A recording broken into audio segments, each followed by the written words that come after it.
family was all about accomplishment and ability. A bank president, a CEO, a lawyer, a college professor, a sports athlete. What was my strength? We didn't have strengths finders then. So, my strength or my gift had nothing to do with my ability or accomplishment. It was dreams in the night while I was sleeping. I didn't understand them at first, but they were clues to changes that God wanted to make in my life, healing and communications of how He was going to use me. They usually had a prophetic element, a teaching element, and sometimes an admonition. It was a private achievement that no one could steal from me. One of the examples of an admonition was one time when we had a really big home and I was probably getting off focus and material. I had a dream where I was in my beautiful platform bed with a banana peel and trash underneath the foundation. And I got the scripture, 1 Corinthians 3:12, that talks about will your work stand up under the test, or will they burn up with fire? Wood, hay, or stubble. And so I knew that I needed to get back on track. Another dream, I was competing and frustrated with trying to measure up to my sister, and the Lord gave me a dream where we both gave my mother a gift. My sister gave this beautiful, colorful vase, and I gave a cracked pot. Well, that is exactly how I felt, inadequate and full of flaws. But the Lord showed me that He can use cracked and He can use broken, and so it was good. Another time I was crying out for, what is my mission? And the Lord showed me in a dream that you are part of the groom's tent making committee. And this was a committee where Jesus was looking for a bride, and that I would be able to prepare people for Him to come and dwell and rest in them. And even the Greek word dwell means tent.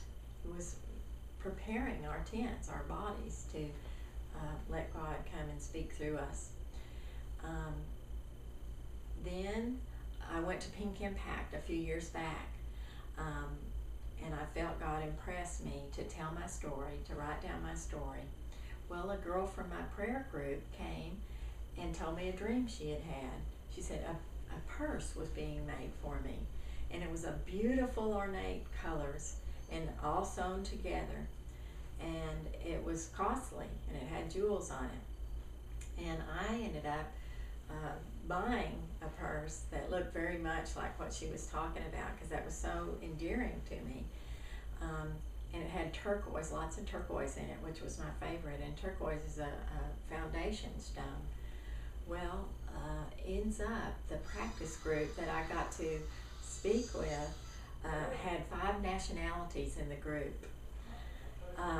Also, God then began to give me a series of dreams which showed what He wanted women delivered from, like performance, tradition, old images, rebuilding foundations, healing. And I began writing a booklet because I had an experience with each one of those bondages that the Lord was pointing out in these dreams. And 2 dreams in particularly stuck out to me.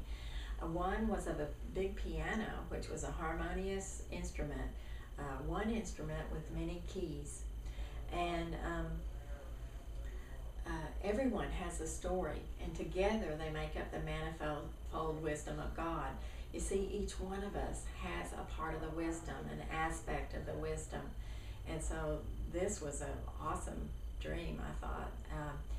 And also had a song going on in the background, was taking it to the streets. One other dream was I was looking through a bag of rags, and they were like remnants of material. And I pulled out a silver scarf, and everywhere it went, it left a silver gleam. Well, silver in the Bible represents redemption.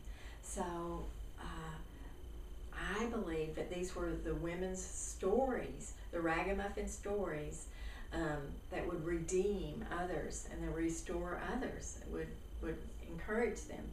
And my ministry strategy would be that we would have a testimony week.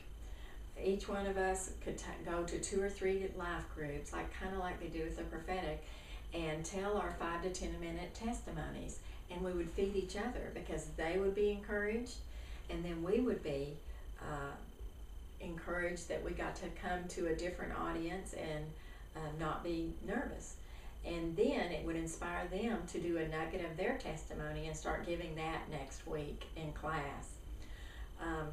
I've seen that just giving women a voice in any measure has improved so much.